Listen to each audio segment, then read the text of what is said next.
المستقيم صراط الذين أنعمت عليهم غير المغضوب عليهم ولا الضالين.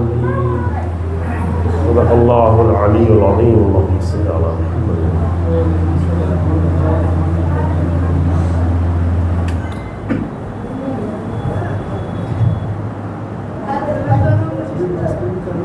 لا حول ولا قوة إلا بالله العلي العظيم.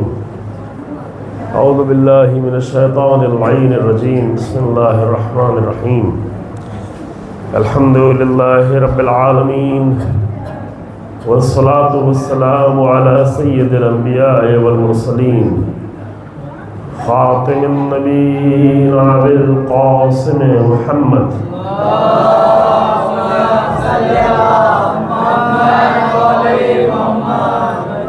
ثم الصلاة والسلام على أهل بيته الطيبين الطاهرين المعصومين المنتجبين، ولعنة الله على أعدائهم أعداء الله أجمعين. أما بعد، فقد قال الله تبارك وتعالى في كتابه الكريم: بسم الله الرحمن الرحيم. الله ولي الذين آمنوا يخرجهم من الظلمات إلى النور والذين كفروا أولياؤهم الطاغوت يخرجونهم من النور إلى الظلمات أولئك أصحاب النار هم فيها خالدون. صلى الله عليه محمد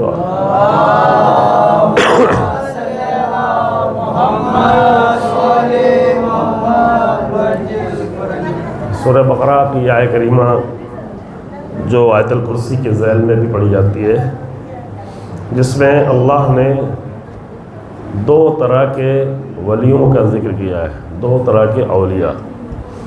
ایک وہ ولایت جو اللہ کی ولایت ہے، اور ظاہر اللہ کی ولایت اللہ کے معصوم بندوں کے ذریعے سے، اور ایک دوسری ولایت ہے جو طاغوت کی ولایت ہے، باطل طاقتوں کی ولایت ہے، ظالموں کی ولایت ہے، ستمگروں کی ولایت ہے. دونوں ولایت کا قرآن میں ذکر کیا. دونوں کا کام کیا ہے؟ نکل آپ کی خدمت میں عرض کیا گیا کہ الہی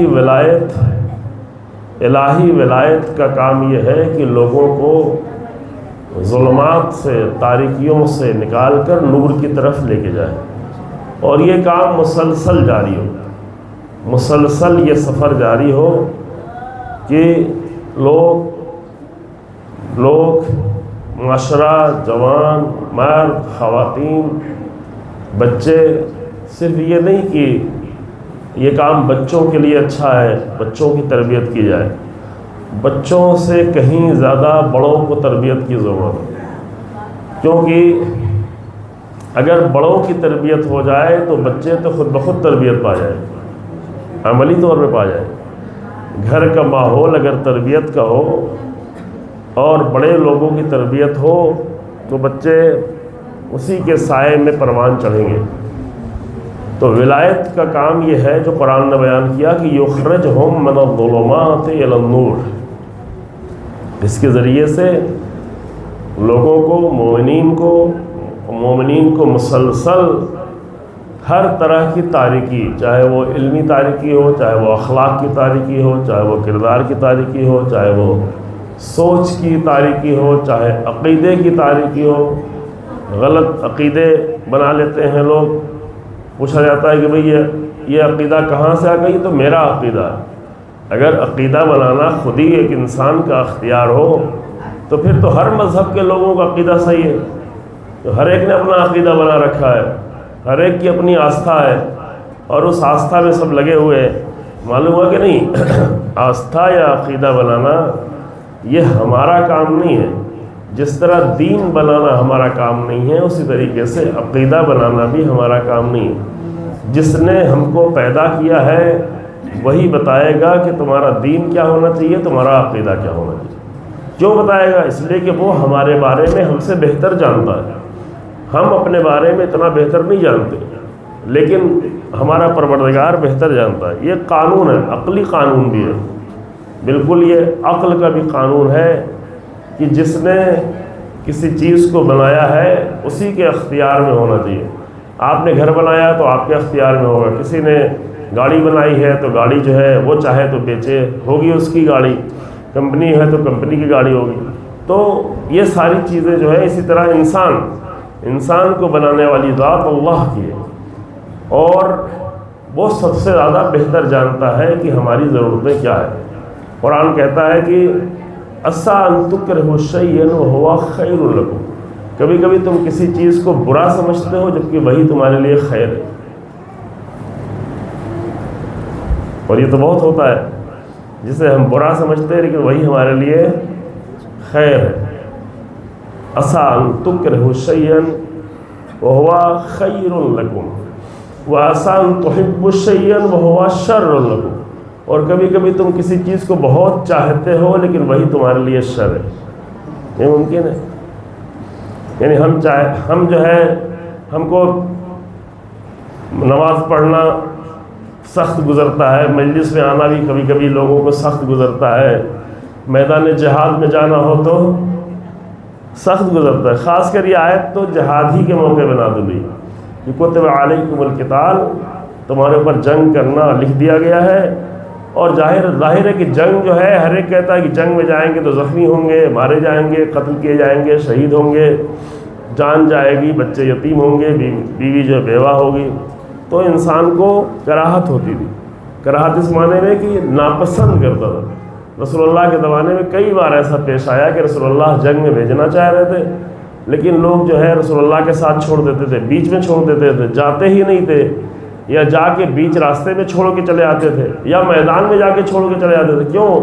اس لیے کہ باطل کے مقابل میں جنگ کرنے سے انہیں تکلیف تھی، انہیں مشکل تھی، اور قرآن کہتا ہے کہ عسیٰ ان تکرہوا شیئا وہو خیر لکم، تم اس کو ناگوار سمجھتے ہو لیکن وہی تمہارے لیے خیر، کیونکہ اگر باطل کے مقابل میں حق جنگ نہ کرے تو باطل کا پورا غلبہ ہو جائے گا، اور باطل کا غلبہ ہو جائے گا تو کس کے لیے خیر ہوگا؟ کسی کے لیے خیر نہیں ہوگا۔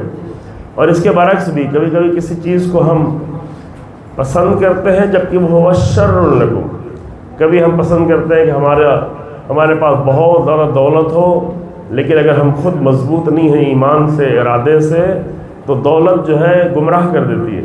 اگر ایمان اچھا ہے، ارادہ مضبوط ہے، انسان سنبھال سکتا ہے، تب تو ٹھیک ہے، دولت اچھی چیز ہے، حضرت سلیمان کی طرح سے زیادہ دولت چاہے مشکل نہیں ہے، لیکن اگر کمزور ایمان ہے، کمزور ارادے کا ہے، کمزور فکر کا انسان ہے، تو دولت ہمیں بہت اچھی لگتی ہے، لیکن یہی دولت ممکن ہمارے لیے کیا ہو جائے؟ شر ہو جائے۔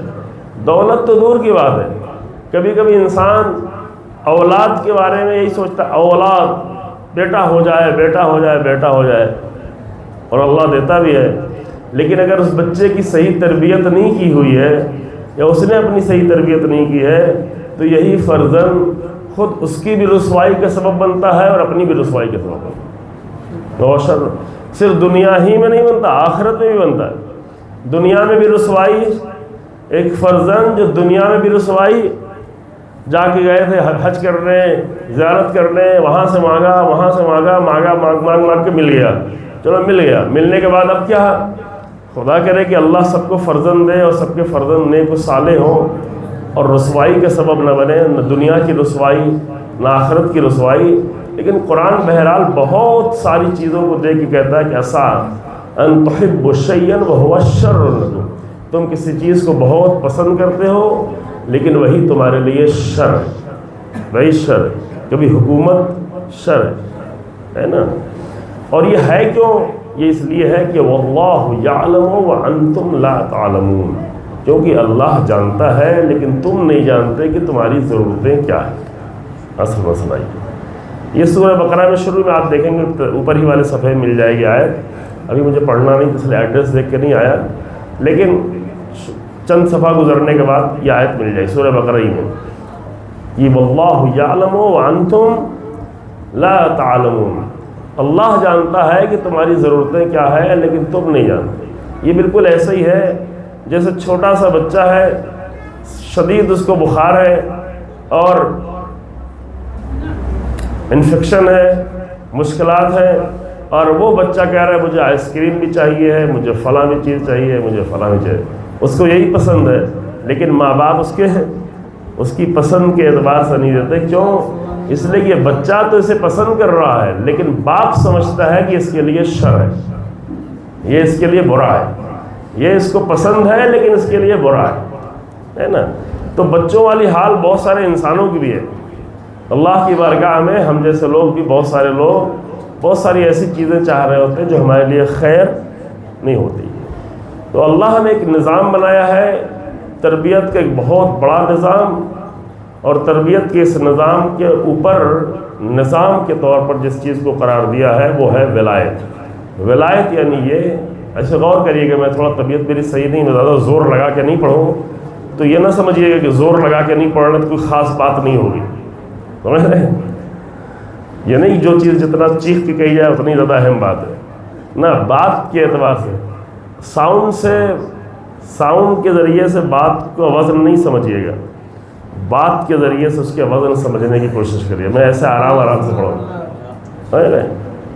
تو کیا ولایت کے ذریعے سے جتنی بھی حق ولایت ہے اللہ کی، رسول اللہ کی، کل یہ مسئلہ حل ہو چکا ہے یہاں پہ انشاءاللہ تعالیٰ. خدا کرے کہ ہمیشہ کے لیے حل ہو گیا ہو کہ جب ولایت کا لفظ کہا جائے تو ولایت کہاں سے شروع ہوتی ہے؟ کل کا جواب کہاں سے شروع ہوتی ہے؟ جی ولایت شروع ہوتی ہے اللہ کی ذات سے. اللہ جسے چاہتا ہے اپنی ولایت دیتا ہے، یہ قانون ہمیشہ. جبکہ ولی تو سب سے پہلا ولی کون ہے؟ اللہ کی ذات. اللہ ولی الذین آمنوا، اللہ مومنوں کا ولی. پھر اللہ اپنے بندوں کو اپنا ولی قرار دیتا ہے، اپنے رسول کو، اپنے ائمہ کو اپنا ولی قرار دیتا ہے. لیکن یہ بحث تو کل ہو چکی ہے. ابھی بحث یہ ہے کہ یخرجہم من الظلمات الی النور. اگر ولایت کے ذریعے سے یہ سفر جاری نہیں ہے تو اس کا مطلب یہ ہے کہ ابھی ہم ولایت سے آشنا ہی نہیں ہوئے. اگر ولایت کے ذریعے سے تاریکیوں سے نکل کر نور کی طرف نہیں جا رہے ہیں تو اس کا مطلب یہ ہے کہ ہم ابھی رسول اللہ کی ولایت سے آشنا نہیں ہوئے ہیں، امیر المومنین کی ولایت سے آشنا نہیں ہوئے، اللہ کی ولایت سے آشنا نہیں ہوئے. یہ ذاکروں کی خطابت والی ولایت سے آشنا ہے لیکن اصل ولایت سے آشنا نہیں. جو کہ اصل ولایت کا کام کیا ہے؟ اصل ولایت کا کام ہے کہ پورے معاشرے کو تاریکیوں سے نکال کر نور کی طرف لے کر جائے. سمجھ رہے ہیں؟ اور یہ ایک طرفہ معاملہ ایک طرف کا نہیں ہے، بالکل اس کے مقابل میں دوسرا کام بھی چل رہا ہوتا ہے. دوسرا کام کیا ہے؟ دوسرا گروہ کیا کرتا ہے؟ دوسرا گروہ یہ ہے کہ والذین کفروا، اور وہ لوگ جو کافر ہیں، کافر یعنی جو انکار کرنے والے. کافر مراد کوئی قوم نہیں ہے، کافر یعنی جو بھی انکار کرنے والا. وہ انکار کرنے والا ہمارے درمیان میں بھی ہو سکتا ہے. قرآن میں کفر کے معنی جو استعمال ہوئے ہیں کسی قوم کے لیے نہیں استعمال ہوئے. کفر کے معنی اصل ہوتے ہیں انکار کرنا. تو جو بھی انکار کرے، جس حق کا انکار کرے، اللہ کا انکار کرے تو اللہ سے کفر، رسول اللہ کا انکار کرے تو رسول اللہ سے کفر، امیر المومنین سے انکار کرے تو امیر المومنین سے کفر، کسی اور حق کا انکار کرے تو اس سے کفر، تربیت سے انکار کرے تو وہ مسئلہ ہے.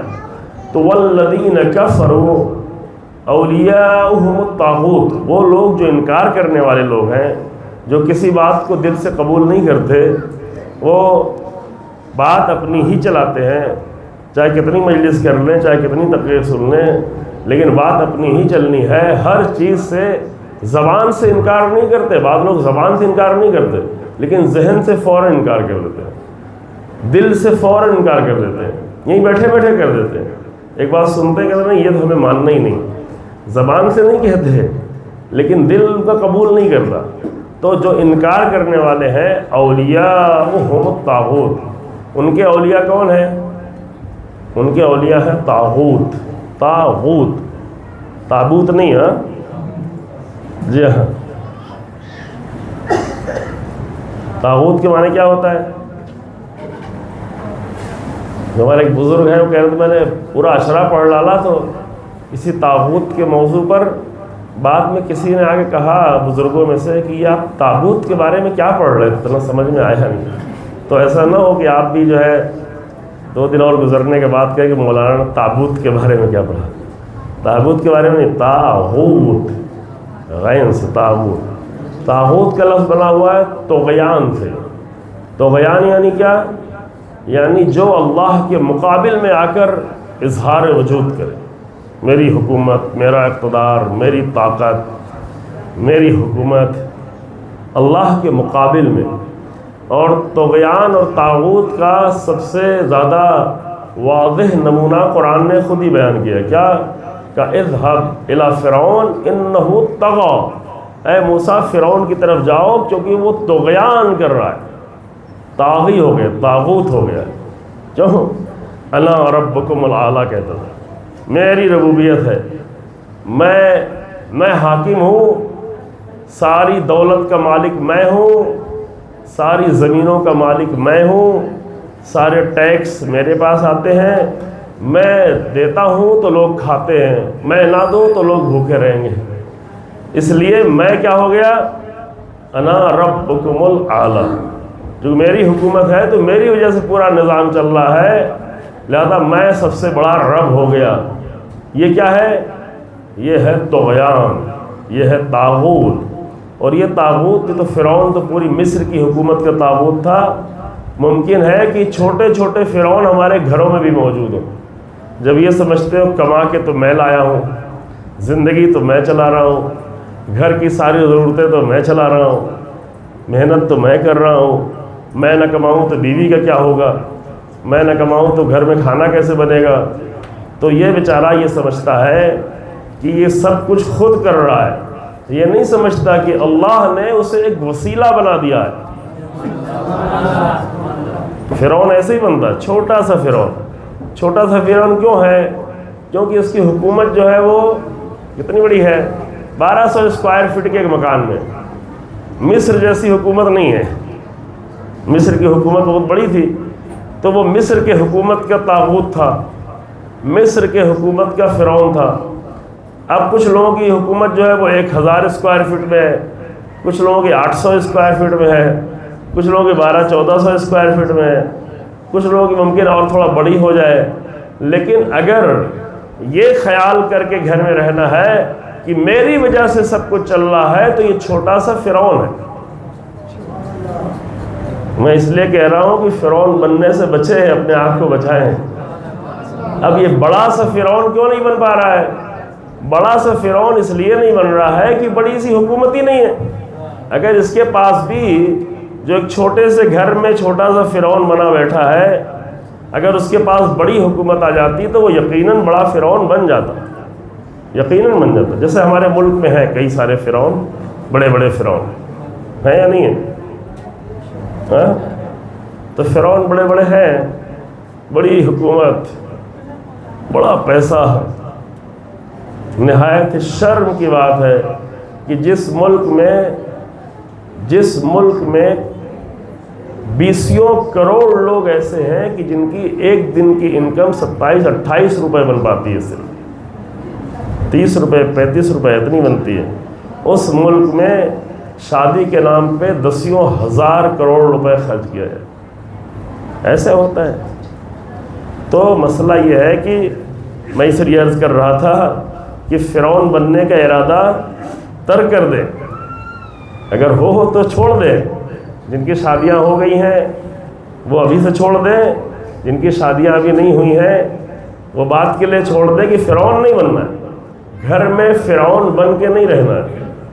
اور ابھی تو جو ہے مردوں کی حکومت چل رہی تھی گھروں میں، اب خواتین کی بھی حکومت چلنے لگی ہے، تو یہ فرعونہ بن جاتی ہے، سمجھ رہے ہیں؟ یہ سب تو میں کچھ چلاؤں گا، تو یہ نہیں عزیزوں۔ انسان کی بندگی کے تقاضا یہ ہے کہ فقط وہ یہ کرے کہ اللہ نے مجھے کچھ لوگوں کی ضرورت پورا کرنے کا ذریعہ بنا دیا، اس بات پر اپنے پروردگار کا شکر ادا کرے کہ اے میرے اللہ، تو نے مجھے اس لائق بنایا کہ میری وجہ سے 3 لوگوں کو پیٹ بھر جاتا ہے، 4 لوگوں کا پیٹ بھر جاتا ہے، تیرا شکر ہے، تو عطا کرتا رہے، عطا کرنے والا تو ہی ہے۔ کیونکہ یہ جو انسان کھا رہا ہے گھر میں، یہ تو یہ دیکھتا ہے کہ صبح میں گیا تھا بازار میں اور یہ تجارت کی، یہ کام کیا، پیسہ کما کے آ گیا اور سامان خرید کے لایا، سبزی فلاں چیزیں، اور کھا رہا ہوں، دسترخوان پہ جو کھا رہا ہوں یہ میری کمائی کا پیسہ ہے۔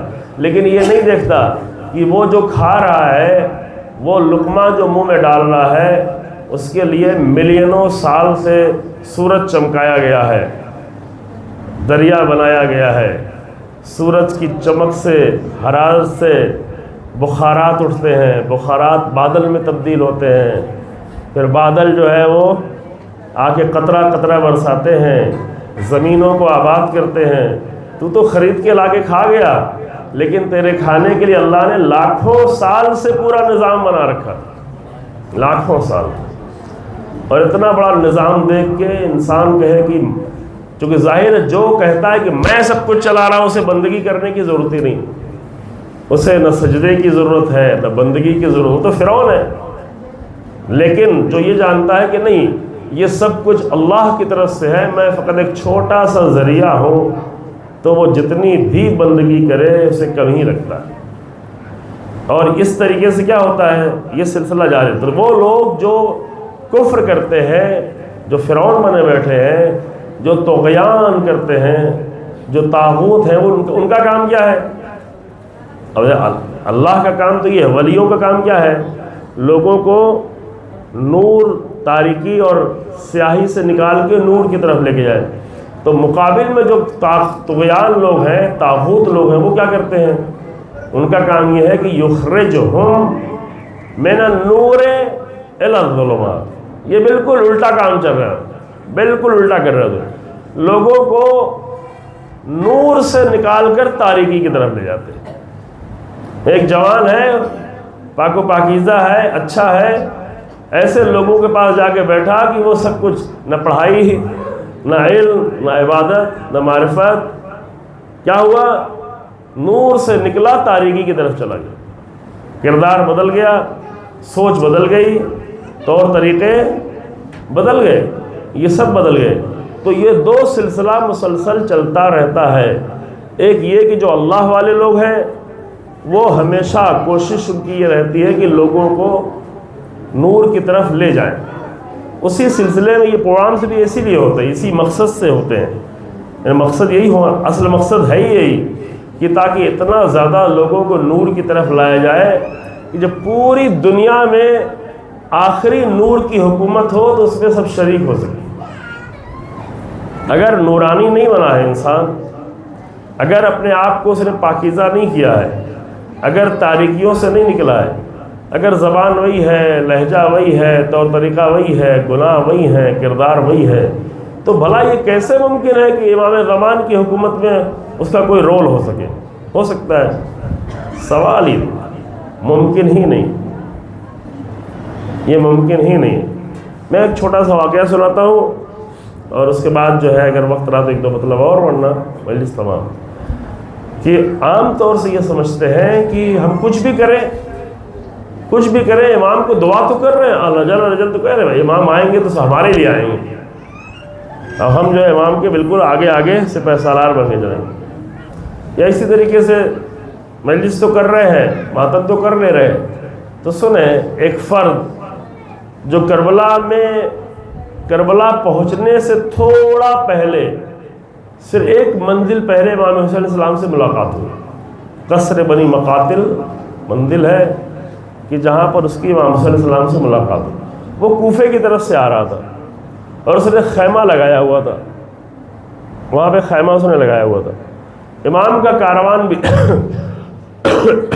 کاروان بھی آ رہا تھا۔ امام جب وہاں پر دیکھا کہ یہ خیمہ لگا ہوا ہے یہاں پہ صحرا میں، تو پوچھا کہ یہ کس کا خیمہ لگا ہوا ہے؟ تو کوئی گیا گھوڑا دوڑاتے ہوئے، جا کے دیکھا تو عبید اللہ ابن حر جوفی کا خیمہ لگا تھا۔ عبید اللہ، یہ نام یاد رکھے، سمجھ رہے ہیں؟ عبید اللہ ابن، سنا ہے یہ نام؟ نہیں جانتے؟ عبید اللہ ابن حر جوفی کا خیمہ لگا ہوا تھا۔ امام کو جب معلوم ہوا کہ اور یہ بہت مشہور شخصیت تھا، یہ نہیں تھا کہ ایسے نامعلوم کوئی ایسے ہی کوئی رہا ہو، نہیں، وہاں پر عراق میں اور عرب میں دونوں جگہوں پر، عراق اور سعودی عرب دونوں جگہ پر عبید اللہ ابن حر جوفی کو لوگ جانتے تھے۔ بہت شجاع تھا، بہادر تھا، جنگجو تھا، ہمیشہ اپنے آپ کو آگے رکھنا چاہتا تھا، بڑی بڑی پوسٹوں پر رہنا چاہتا تھا۔ اس کو خواہش تھی یہ، اس لیے بہت زیادہ مشہور تھا۔ امام نے اس کے پاس اپنے کاروان میں سے حجاج ابن مسروق جوفی کو بھیجا کہ جاؤ تم اس کو بلا کے لاؤ، اور یہ حجاج ابن مسروق جوفی اسی کے قبیلے کے، جوفی وہ بھی تھا، جوفی یہ بھی تھا۔ امام نے اس لیے بھیجا، امام اور کسی کو بھیج سکتے تھے، لیکن امام نے اس کے قبیلے کے آدمی کو بھیجا کہ بھئی اس کی باتوں کا اثر جو ہے اس کے اوپر زیادہ ہوگا، قبیلے کا ہے۔ تو وہ قبیلے کا فرد گیا اور اس نے جا کر کہا کہ امام نے آپ کو بلایا ہے، یہ خیمے جو ہے امام حسین علیہ السلام کے لگے ہوئے ہیں، چل تو امام نے تجھے بلایا ہے۔ تو اس نے کہا کہ نہیں، میں نہیں جاؤں گا، آنے سے انکار کر دیا، بالکل انکار کر دیا۔ کہا کہ میں تو کوفے سے نکلا ہی اسی لیے تھا کہ میں نے سنا تھا کہ کوفہ امام حسین آ رہے ہیں، اسی لیے میں نکل گیا کہ کہیں امام حسین سے میرا سامنا نہ ہو جائے اور امام میری مدد مانگے تو میں منع نہ کر سکوں، اس لیے امام کو میں سامنا ہی نہیں کرنا چاہتا، امام کو میں دیکھنا ہی نہیں چاہتا، چونکہ جانتا تھا کہ رسول اللہ کے فرزند ہے، جناب زہرا کے بیٹے ہیں، کوئی معمولی انسان تھوڑا نہیں، اگر وہ سامنے آ کے کہیں گے تو کیسے منع کر سکیں گے، لہذا ہم امام کو دیکھنا ہی نہیں چاہتے، ملنا ہی نہیں چاہتے۔ ٹھیک، ابھی بھی ایسا ہوتا ہے بعض وقت، امام تو یہاں پہ نہیں ہے، لیکن کبھی جو ہے بعض جوان جو ہے وہ بعض علماء سے ملنا ہی نہیں چاہتے، وہ کچھ جو ہے کوئی بات کہہ دیں گے کچھ سمجھنے کی، ایسے مجلسوں میں نہیں آتے لوگ، بہت سارے لوگ۔ تو بہرحال وہ واپس آ گیا، حجاج ابن مسروق جوفی وہاں سے واپس آ گیا اور آگے بتایا کہ وہ نہیں آنا چاہتا، وہ آپ سے ملنا ہی نہیں چاہتا۔ تو امام خود ہی گھوڑے پہ بیٹھے اور گھوڑے پہ بیٹھ کے امام خود اس کے خیمے تک چلے۔ اللہ اکبر۔ یہ امام اس لیے گئے، پوچھا بھی اس لیے کہ امام بہرحال امام ہوتا ہے، امام ہر ایک کو نجات دینے کی کوشش کرتا ہے، ہمیشہ کوشش کرتا ہے، ہمیشہ کوشش کرتا ہے۔ ابھی میں بتاؤں گا آپ کو کہ اس کی خطائیں کتنی بڑی تھیں، پھر بھی امام گئے۔ یہ نہیں کہا کہ یہ اتنا بڑا گنہگار ہے، کون اس سے ملے، میں تو ملوں گا ہی نہیں، امام اس کے خیمے تک چلے۔ جیسے ہی امام کو اس نے دیکھا کہ امام خیمے تک آ گئے تو گھبرا گیا، بالکل گھبرا کے کھڑا ہو گیا، اور کھڑے ہونے کے بعد اس نے امام کو لا کر اپنی مسند پر اپنی جگہ پہ بٹھایا اور خود کنارے بیٹھ گیا، اور کنارے بیٹھ کے کہتا کہ آپ، امام سے کہتا کہ آپ کی داڑھی کے بال سیاہ ہیں تو آپ نے خضاب لگایا ہے یا یہ فطری طور پر سیاہ ہے؟ کیا نہیں، میری عمر زیادہ ہو گئی ہے، میں نے خضاب لگایا ہوا۔ اس طرح بات کو ٹالنا چاہتا تھا، اصل بات جو ہے وہ کرنے سے بچنا چاہ رہا تھا، جانتا تھا کہ مسئلہ اہم ہے۔ تو امام نے کہا یہ باتوں کو چھوڑ، تو یہ بتا کہ تیرے گناہ بہت زیادہ ہیں، کیا تو اپنے گناہوں کی معافی چاہتا ہے؟ اللہ اکبر، اصل مسئلہ یہ ہے، تیرے گناہ بہت زیادہ ہیں، اور گناہ کتنے زیادہ تھے پتہ ہے؟ اتنے بڑے گناہ تھے کہ ہم سب کے مل کے بھی اگر گناہ ہو جائے تو اتنا بڑا گناہ نہیں ہوگا۔ اور کمال یہ ہے کہ اتنا بڑا گناہ ہونے کے باوجود بھی امام اسے معافی دینا چاہتے ہیں، امام اسے نجات دینا چاہتے ہیں، یہ اہم مسئلہ ہے۔ ابھی میں عرض کرتا ہوں گناہ کیا ہے۔ امام نے کہا کہ تو کیا معافی چاہتا ہے؟ تیرے گناہ بہت زیادہ ہے، تیرے گناہ بہت بڑے ہیں۔ تو اس نے کہا ہاں، کون ہے جو اپنے گناہوں کی معافی نہیں چاہے گا؟ بالکل، میں بھی چاہتا ہوں۔ تو امام نے کہا کہ اگر تو اپنے گناہوں کی معافی چاہتا ہے تو میرے ساتھ تو چل، جہاں میں جا رہا ہوں میرے ساتھ تو بھی چل، امام کے نقش قدم پہ تو چل، امام کا ساتھ دے، امام کی نصرت کر، امام کا مددگار بن۔ اب بتائیں گناہ کیا تھا اس کا؟ تمام گناہوں میں سے ایک گناہ یہ تھا کہ اس نے جنگ صفین میں امیر المومنین کے مقابل میں جنگ کی تھی۔ کتنا بڑا گناہ ہوا؟ یہ نہیں کہ میرے باپ کے مقابل میں جنگ کی، باپ سے کہیں زیادہ بڑھ کر وقت کے امام کے مقابل میں جنگ کی، امام کے مقابل۔ امام تو خاندانی مسئلہ نہیں دیکھتے، اتنا بڑا جرم جو امام کے مقابل میں بھی جنگ کر چکا ہے اس کو بھی امام نجات دینا چاہتے ہیں۔ اور یہ ایک بار تھوڑی نہیں ہوا، یہ بار بار امام کر رہے تھے۔ حر بھی کس لیے آیا تھا؟ حر امام سے جنگ کرنے ہی تو آیا تھا، امام کے لجام فرس پہ ہاتھ تو ڈال رہا تھا، امام کا راستہ اس نے روکا، امام کو کوفے کے بجائے کربلا کی طرف لے گیا، دریا سے خیمے ہٹائے، یہ سب کچھ کیا، لیکن امام اسے بھی نجات دینے کی فکر میں ہے یا نہیں؟ امام اسے کہتے یہ نہیں کہ میری تیری خاندانی دشمنی تو میں تو تجھے تباہ کر دوں گا. ہم لوگ اس طرح سوچتے ہیں کہ آپ نے میرے باپ کو فلاں یہ کہا تھا تو میں تو کبھی معافی نہیں کر سکتا، کبھی نہیں معاف کرتا. بھائی بہن کو معاف نہیں کر سکتے، عزیزوں کو معاف نہیں کرتے. اور امام اتنے بڑے جرم کو معاف کرا رہے ہیں، خود بھی کر رہے ہیں اور اللہ کی بارگاہ میں بھی معاف کرا رہے ہیں کہ تو میرے ساتھ چل تو تیرے سارے گناہ معاف ہو جائیں گے سب. اور ہو بھی گئے، حر کے سارے گناہ معاف ہو گئے. یہ عبید اللہ ابن حر، اس سے کوئی ربط نہیں. آپ یہ نہ سمجھیے کہ دونوں ایک جیسے ہیں، نہیں. حر جو ہے، جو شہید ہوئے وہ ریاحی تھے، ان کا خاندان کیا تھا؟ ریاحی. حر ابن یزید ریاحی. اور یہ کون ہے؟ عبید اللہ ابن حر جعفی. یہ دونوں بالکل الگ الگ خاندان کے ہیں، الگ الگ ہیں. اور امام نے صرف حر ہی کو نہیں بلکہ عمر سعد کے پورے لشکر کو امام نے معافی کا موقع دیا. صبح سے لے کر عصر تک امام نے 3 بار گفتگو کی، خطبے دیے کہ ابھی بھی پلٹنا چاہو تو پلٹ جاؤ، مجھے قتل کرنے آئے ہو میں تمہیں نجات دے رہا ہوں، ابھی بھی آ جاؤ، ابھی بھی راستہ ہے. آئے بھی. تقریباً 54 لوگ عمر سعد کے لشکر سے نکل کر حسین ابن علی کے لشکر میں آ کر شہید ہوئے. حر چونکہ بہت مشہور تھا، سپہ سالار تھا، اس لیے حر کا نام سب جانتے ہیں اور سب کا نام لوگ نہیں جانتے، لیکن مقتل میں نام لکھے ہوئے ہیں. بعض نام نہیں، سارے نام ممکن نہ لکھے ہوں لیکن زیادہ تر نام لکھے ہوئے ہیں کہ جو عمر سعد کے لشکر سے نکل کر آئے اور امام حسین علیہ السلام کے لشکر میں آ کر شہید ہوئے. اسی لیے کربلا کے شہیدوں کی تعداد جو ہے، ہم جو کہتے ہیں وہ 72 ہے، مشہور یہی ہے، لیکن 72 وہ لوگ ہیں جو امام کے ساتھ آئے تھے. ورنہ آپ جا کے کتابوں میں پڑھیں گے، خود گنج شہیدہ آپ زیارت کرنے جائیں اگر، گنج شہیدہ میں جو شہیدوں کے نام لکھے ہوئے ہیں وہ بھی 72 سے کہیں زیادہ ہے نام جو لکھے گنج شہیدہ. پھر گنج شہیدہ کے علاوہ الگ الگ بھی دفن ہیں، کئی سارے اصحاب دفن ہیں الگ، ہے نا. تو ان کی تعداد کافی زیادہ ہے. کافی زیادہ مراد 148 تک بیان کی گئی، 148 132 الگ الگ تعداد ہے. تعداد میں اختلاف ہے، حتماً یہ نہیں ہم کہتے کہ 54 ہی لوگ، ممکن ہے کچھ کم رہے ہوں کچھ زیادہ ہو، چونکہ تاریخی مسئلہ حل نہیں ہو پاتا. ٹھیک ہے. تو یہ وہ لوگ تھے جو ہمارے ساتھ کے لشکر سے نکل کے آئے، امام نے نجات دے دی. جو دشمن کے لشکر کا حصہ بن کے آئے تھے لیکن امام کے راستے پہ آ گئے، امام کی راہ پر آ گئے، اپنی شہادت پیش کر دی اور کربلا کے شہیدوں میں وہ شامل ہو.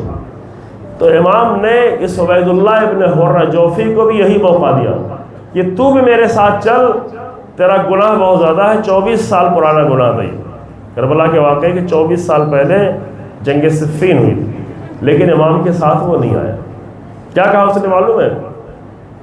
اس نے کہا کہ آپ میری تلوار لے لیں، آپ میرا گھوڑا لے لیں، بہت تیز رفتار گھوڑا ہے، میں نے کسی کو بھی دوڑایا پکڑ لیا، کسی نے میرا پیچھا کیا مجھے کوئی نہیں پکڑ پایا، آپ لے لیں، آپ کو ضرورت ہوگی. وہ یہ سمجھتا تھا کہ امام کا لشکر تو تھوڑا سا ہے، آخر میں جب شہادت کی منزل آئے گی تو اگر وہاں سے معاذ اللہ کہیں نکلنا چاہے، اپنی جان بچانا چاہے تو میرا گھوڑا بہت کام آ جائے گا. اس احمق کو یہ نہیں معلوم کہ امام کبھی دشمن کے مقابل میں فرار نہیں کرتا، سوال ہی نہیں. لیکن اس نے کہا کہ میرا گھوڑا لے لے اور میری تلوار لے لے.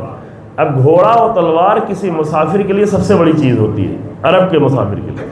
سونے چاندی ہر چیز سے زیادہ قیمتی کیا ہے؟ گھوڑا اور تلوار. جو گھوڑے سے سفر کرنا ہے نہیں کرے گا تو راستے میں پیاسا مر جائے گا، اور تلوار سے اپنی حفاظت کرنی ہے، جو کہ ممکن ہے کہ ڈاکو حملہ کر دے. تو اپنی سب سے زیادہ قیمتی چیز امام کو دے رہا ہے، گھوڑا بھی اور تلوار بھی. امام نے معلوم ہے کیا کہا جواب میں؟ امام نے قرآن میں سورہ کہف کی آیت پڑھی اور فرمایا ما کنت متخذ المضلین عضدا، ہم گمراہوں کو اپنا قوت بازو نہیں بناتے. یہ سب سے اہم نقطہ ہے، یہی اصل نقطہ ہے، یہ سب سے اہم نقطہ ہے. ہم گمراہوں کو اپنا قوت بازو نہیں بناتے. یعنی تو اگر گمراہی پہ رہ کے مجھے گھوڑا دینا چاہے، مجھے تلوار دینا چاہے، مجھے دولت دینا چاہے، جو کچھ بھی دینا چاہے، اگر گمراہی پہ رہتے ہوئے مجھے دینا چاہتا تو میں قبول نہیں کر سکتا، کیونکہ گمراہوں سے میں کوئی چیز قبول نہیں کرتا۔ گمراہوں کو میں اپنا قوت بازو نہیں بناتا۔ اگر میرا قوت بازو بننا ہے تو گمراہی کے راستے کو چھوڑ کر میرے ساتھ چلنا ہو۔ میرے ساتھ تو چلے تو نہ مجھے گھوڑا چاہیے نہ تیری تلوار چاہیے، تجھے نجات مل جائے گی، تجھے نجات مل جائے گی۔ اب ایک جملہ عرض کریں عزیزو، اس پہ آپ غور کریے اور میں آخر منزل میں آ جاؤں، کہ امام صرف عبید اللہ ابن حر کے لیے نہیں فرما رہے، امام قیامت تک کے لیے ایک معیار دے کے چلے گئے ہیں کہ دیکھو اگر تم راہ حق پر ہو، راہ ہدایت پر ہو، تب تو تم کچھ بھی پیش کرو مجھے قبول ہے، لیکن اگر گمراہی کے ساتھ گھوڑا دو، گمراہی کے ساتھ تلوار دو، گمراہی کے ساتھ خطابت کرو، گمراہی کے ساتھ امام باڑے بنواؤ، گمراہی کے ساتھ تبرک بانٹو، گمراہی کے ساتھ جو بھی کرو، اگر گمراہی کے ساتھ ہے تو مجھے کچھ بھی قبول نہیں۔ یہ ایک قانون ہے،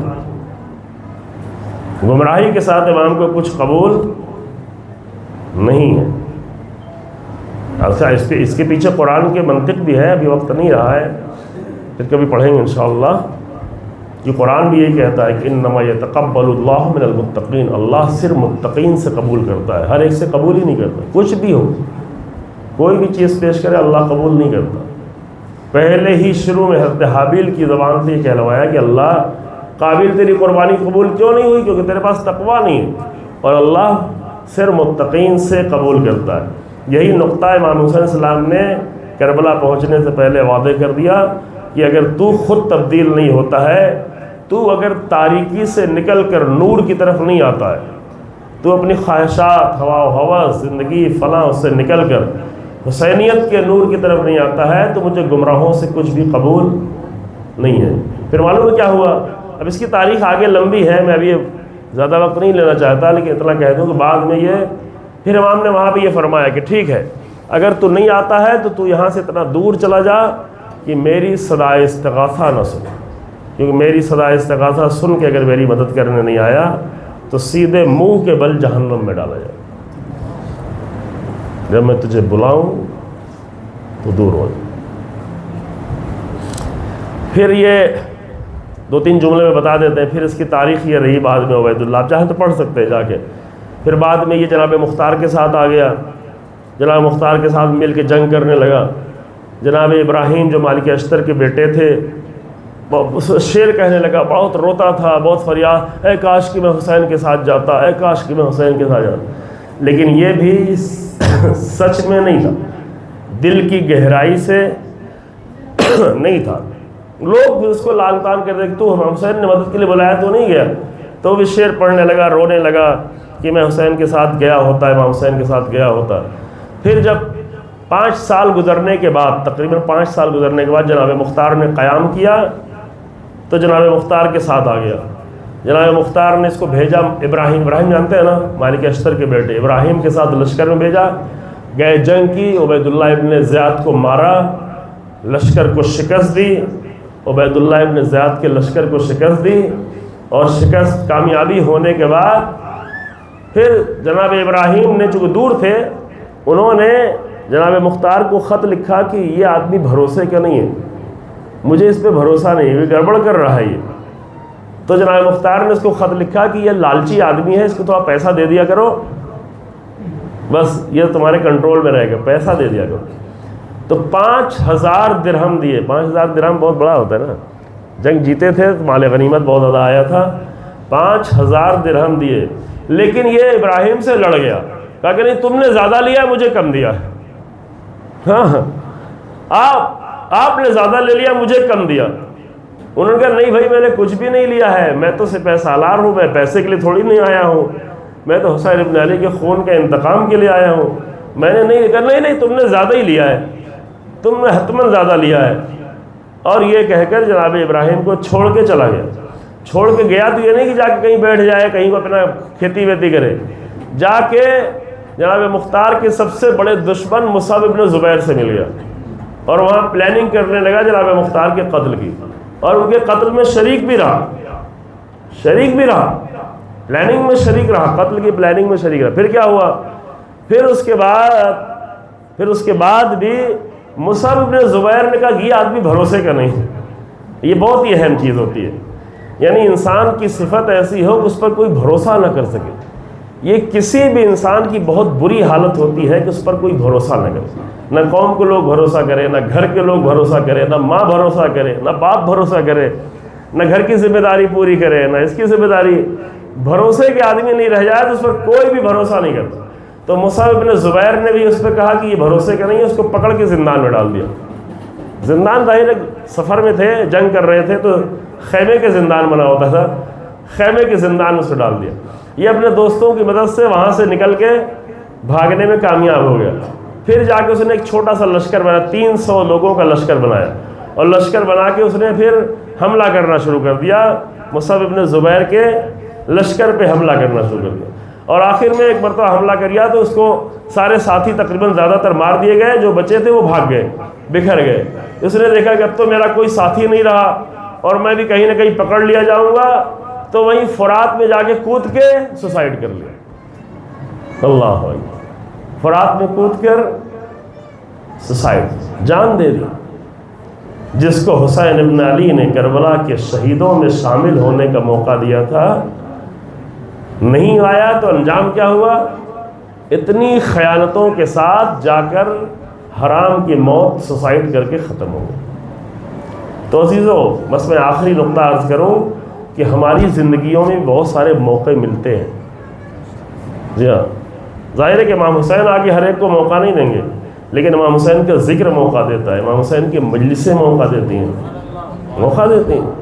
بہت سارے موقع دیتے ہیں کہ انسان اپنے آپ کو بدل لے، اپنے آپ کو گمراہیوں سے نکال لے، گمراہیوں سے نکال کر راہ حسین ابن علی میں چل پڑے، اسی طرح چل پڑے جیسے آج چل رہے ہیں، جیسے آج لبنان کے لوگ چل رہے ہیں، جیسے آج یمن کے لوگ چل رہے ہیں، جیسے آج ایران کے لوگ چل رہے ہیں، جس سے طاغوت ڈرا ہوا ہے۔ پوری دنیا کا طاغوت آج مومنوں کے سامنے ڈرا ہوا ہے۔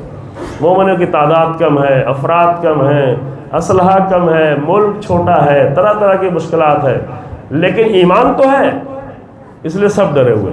اور بالکل یہی حالت تھی کہ جب بہت چھوٹا، یہ تو پھر بھی بہت بڑی تعداد ہے، ابھی تو ماشاءاللہ لاکھوں کی تعداد ہے، ہم کربلا میں صرف 72 لوگ تھے، لیکن دشمن کی پورا لشکر ڈرا ہوا تھا، خوف زدہ تھا، ڈرے ہوئے لوگ تھے۔ اللہ اکبر۔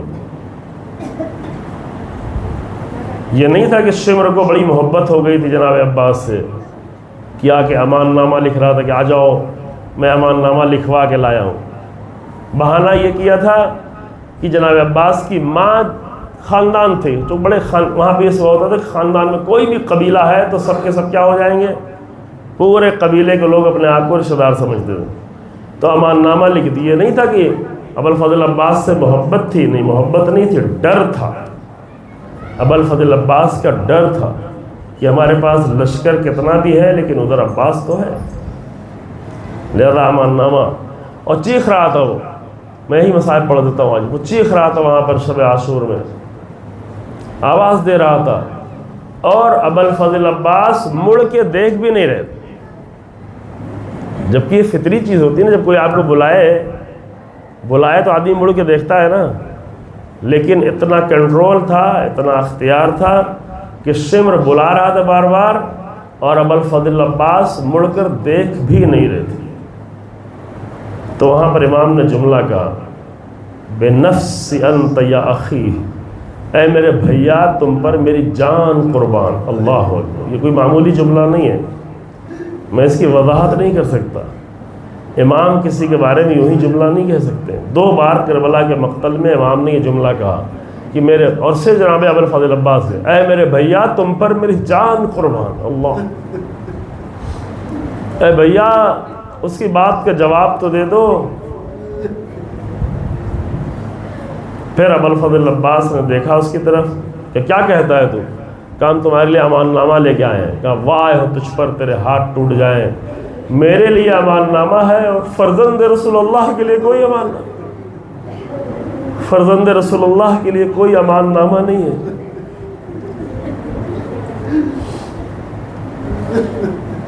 یہ بھروسہ تھا۔ ابوالفضل عباس بھروسہ تھے، حسین کا بھی بھروسہ تھے، جوانوں کا بھروسہ تھے، بزرگوں کا بھروسہ تھے، بیویوں کا بھروسہ تھے، چھوٹے چھوٹے بچوں کا بھروسہ تھے، پورے چھوٹے سے کاروان کا بھروسہ تھے ابوالفضل عباس۔ اسی لیے جب مقتل سے یہ آواز آئی، انشاءاللہ طبیعت تھوڑا بہتر ہو جائے تو تھوڑا زیادہ مسائل پڑھوں گا، لیکن ابھی صرف اتنا ہی کہ جب مقتل سے یہ آواز آئی کہ یا اخی ادرک اخاک، اے میرے بھیا میں زمین پہ گرا، اے بھیا مجھے پالو، تو ادھر حسین ابن علی نے اپنی کمر پہ ہاتھ رکھا اور آواز دی الان انکسر ظہری وقلت حیلتی وشمت بعدوی، اے میرے بھیا تمہاری اس آواز نے میری کمر توڑ دی،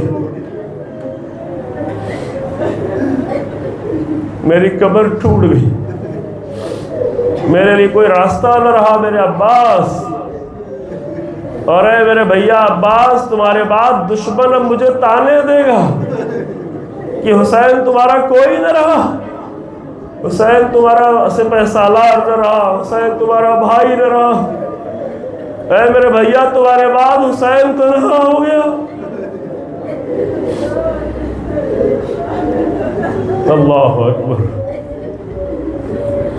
اور ادھر ابوالفضل عباس گھوڑے سے زمین پہ آ رہے ہیں، تو اس حالت میں کہ داہنا ہاتھ پہلے کٹ گیا تھا، پھر تھوڑی دور اور آگے بڑھنے کے بعد بایاں ہاتھ بھی کٹ گیا۔ آپ کو کربلا جانا نصیب ہو، جا کے دیکھیں گے کہ ہاتھ کٹنے کی جگہ ابھی بھی معین ہے، وہاں پہ چھوٹے چھوٹے روزے بنے ہوئے ہیں کہ جہاں پہ ابوالفضل عباس کا بایاں ہاتھ کٹا، پہلے داہنا کٹا پھر بایاں ہاتھ کٹا۔ ہاتھ کٹنے کے بعد بھی ابوالفضل عباس نے مشکیزے کو سنبھالا اور لے کے پھر بھی خیمے کی طرف بڑھ رہے تھے، نہ ہاتھ کی پرواہ تھی، نہ زخموں کی پرواہ تھی، نہ بہتے ہوئے خون کی پرواہ تھی، فقط اتنی سی بات تھی کہ دانتوں سے مشکیزے کو دبا کر کہ یہ پانی کسی طرح میرے آقا کے بچوں تک پہنچ جائے، خیمے تک یہ پانی پہنچ جائے۔ لیکن ان ملعونوں نے نشانہ لینا شروع کیا، خود کو مشکیزے پہ ڈال لیا تھا تاکہ جتنے بھی تیر آئیں میرے جسم میں چبھ جائیں، لیکن مشکیزے میں تیر نہ چبھنے پائے۔ لیکن ایک تیر آ کر مشکیزے میں لگا۔ آپ کو پتہ ہے عزیزو، اگر تلوار سے مشکیزہ مارا جائے، تلوار مشکیزے میں پڑے تو پورا مشکیزہ کٹ جائے گا، سارا پانی ایک ساتھ گر جائے گا، اتنی تکلیف نہیں ہوگی۔ لیکن تیر لگنے کا مطلب ہے کہ ایک سوراخ ہونا، سوراخ سے دھیرے دھیرے پانی گرتا رہا، اور جب پانی گر رہا ہے تو دل کی تڑپ یہ ہو رہی تھی کہ میرا ہاتھ اٹھے اور اس سوراخ کو پکڑ لے، پانی گرنے نہ پائے۔ لیکن وہ ہاتھ کیسے اٹھے جو کٹ چکا ہو؟ بار بار ہاتھ اٹھنا چاہتا تھا لیکن ہاتھ تو کٹ چکا تھا۔ پانی گرتا رہا، دھیرے دھیرے پانی گرتا رہا۔ عباس حسرت بھری نگاہوں سے دیکھتے رہے۔ جب پورا پانی زمین کربلا پہ گر گیا تو حسرت بھری نگاہوں سے خیمے کی طرف دیکھا۔ اے میرے بچوں مجھے معاف کرنا، میں تمہیں پانی کی سبیل نہ کر سکا۔ خود مقتل میں ٹھہر گئے، سر پہ گرز پڑا، زمین پہ تشریف لائے، ہاتھ پہلے سے کٹے ہوئے تھے۔ ایک ماں ہمیشہ یہ فریاد کرتی تھی، اے میرے لال مجھے یہ معلوم ہوا ہے کہ تیرے ہاتھ پہلے کٹ گئے تھے، اگر تیرے ہاتھ ہوتے تو کس میں مجال تھی جو میرے عباس کے قریب آتا، اگر تیرے ہاتھ سالم ہوتے تو کون میرے آقا حسین کے قریب آتا۔ السلام علیک یا ابا الفضل، السلام علیک یا ابا، انا للہ و انا الیہ راجعون۔ سیعلم الذین ظلموا ای منقلب ینقلبون۔ ربنا تقبل منا انک انت السمیع العلیم بحق محمد و عطرتہ الطاہرین۔ پروردگار ہم سب کو راہ حق پر، راہ نور پر، تاریکیوں سے نکل کر نور کی طرف چلنے کی توفیق عطا فرما۔ پروردگار ہم سب کو، ہمارے بچوں کو، ہماری نسلوں کا انجام بخیر قرار دے۔ پروردگار ہمیں اہل بیت کے راہ پر زندگی گزارنے کی توفیق عنایت فرما، علماء حق کی حفاظت فرما، رہبر انقلاب آیت اللہ سستانی ان بزرگان کو طول عمر عطا فرما، امام زمانہ کے ظہور میں تعجیل فرما، اور ہم سب کو امام کے ناصروں میں قرار دے۔ حضرات سے گزارش ہے کہ دعا فرما دیں۔ بچہ جو ہے تقی نام کا بچہ ہے، وہ مریض ہے، اللہ تمام مریضوں کو شفا دے، خاص کر اس بچے کو شفا کامل عطا فرمائے۔